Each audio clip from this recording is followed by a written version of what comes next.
नगर के एरिया में तो सारी नालियाँ ब्लॉक हो चुकी है, ना खाने को खाना है ना पीने को पानी है। तो हमारा यहाँ पे कोई गवर्नमेंट मुलाजिम नहीं है, देखने की क्या बुरी हालत हो चुकी है यहाँ पे हमारे गुजर नगर में। तो हम यही अपील करते हैं कि बंदे आए हमारे दुखों को समझे कि हमारे साथ क्या हुआ है, क्या बीत रही है हमारे पे।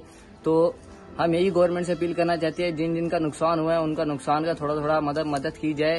बंदों की जिन जिनके दुकानें रुड़ गई हैं, जिनके मकान रुड़ गए हैं, वो सब उनको देखा जाए। इधर पे कोई भी गवर्नमेंट एम्प्लॉय नहीं है देखने के लिए कि बंदा ठीक है, बंदा क्या कर रहा है, कैसे गुजर बसर कर रहा है, अपना खाना पी रहा है, पीना कोई देखने नहीं आया। बाकी जितने भी कमेटी के मेंबर है इधर गुजर नगर के, खाली वही आगे पीछे खाना चला रहे हैं। तो बस हमारी यही अपील है कि इधर आए, देखे इधर गुजर नगर के हालात क्या है। आप तो देख सकते हो पूरी गली पूरी ब्लॉक हो चुकी है, ना यहाँ चल सकता है बंदा, ना कुछ कर सकता है। तो घरों में मलबा पड़ा हुआ है, ना मजदूर के बंदे लगवाए इन्होंने, ना कुछ किया। जेसीबी यहाँ तक अभी तक आई नहीं है, 2 दिन हो गया यहाँ पे मलबा पड़ा हुआ है। तो हम यही कहना चाहते हैं कि यहाँ पे बंदे भेजे। तो मदरसे में भी पूरी बुरी हालात है।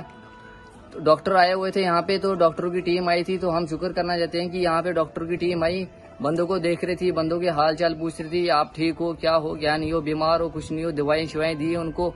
तो हम डॉक्टर की टीम का भी शुक्रिया अदा करना चाहते हैं। वो यहाँ पे आई, बंदों को देखा उन्होंने।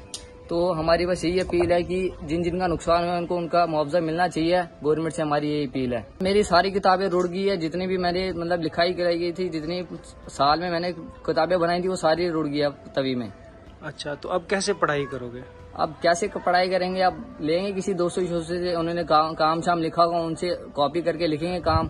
बुक संभालने का टाइम ही नहीं मिला। हम पहले मेन सामान निकलवा रहे थे, तो बुक की तरफ ध्यान ही नहीं गया हमारा कि बुक भी है। पहले सामान निकलवाया, उसके बाद पीछे की दीवारें टूट गई, पानी यहाँ गले तक चढ़ गया।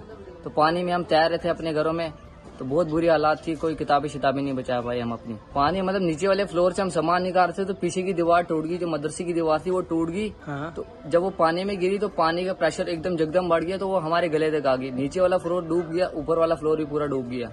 मेरा नाम तालिब हुसैन है और हम यहाँ पे गुजर नगर में रहते हैं। तो हमारे घर पे जो यहाँ पे फ्लड आया था, तो इसी वजह से हमारा जो पूरा घर है वो डैमेज हो चुका है। तो दूसरे फ्लोर तक भी पानी आ चुका था। तो हमने 2 दिन हो गए हमें साफ करते हुए, हमने 1 फ्लोर साफ कर दिया है। अब नीचे वाला हम फ्लोर साफ कर रहे हैं।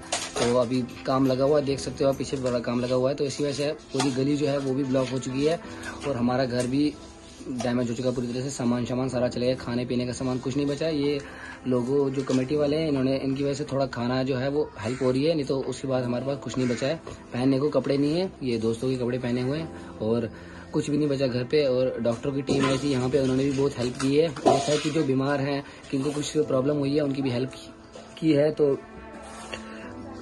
राशन कुछ भी नहीं बचा है। तो देख सकते हो आप, अभी गवर्नमेंट ने भी कोई हेल्प नहीं उतनी भेजी। 1 जेसीबी आई है, 1 जेसीबी से कुछ नहीं होता, वो कल की लगी हुई है 1 जेसीबी। अगर 2-3 भेजे तो काम ज्यादा आसान हो जाता। हम गवर्नमेंट से ये अपील करना चाहते हैं कि जल्द से जल्द कोई इस पे एक्शन लो। तो ये जो लोगों के घर में जो मुसीबत है इसको थोड़ा हल करो। तो यहाँ पे लोगों का बहुत नुकसान हो चुका है, माली नुकसान ज्यादा हो चुका है लोगों का। और लोगों के पास खाने को कुछ नहीं है, पीने को कुछ नहीं है और पहनने को भी कोई कपड़ा शपड़ा नहीं है और ना अभी लोगों के पास रहने को है।